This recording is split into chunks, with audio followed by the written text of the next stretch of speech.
झालेली आहे, फायनान्स उल्लेख आहे, काय घटना आहे नेमकी?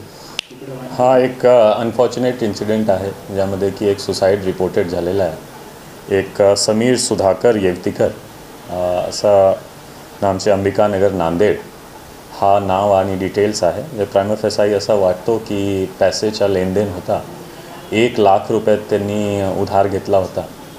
त्याचे जे मित्र होता दीपक पाटील म्हणून, त्याच्याकडून ते 1 लाख रुपये उधार घेतला होता आणि हा 3-4 वर्षापूर्वीचे खूप जुने उधार होता।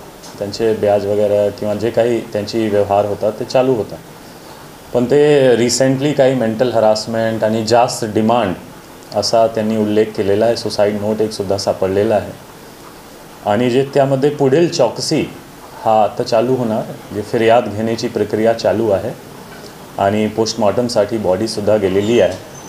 पोस्टमॉर्टम नंतर आणि फिर्याद अनुसार ते गुन्हा दाखल होईल आणि आरोपीवर कारवाई होईल। साहेब, आपल्या इथं अवैध सावकारांचं खूप घटना ऐकण्यात आलेल्या आहेत। भंडारीसारख्या फायनान्सरकडे लीड होती आहे, काय सांगाल फायनान्सर?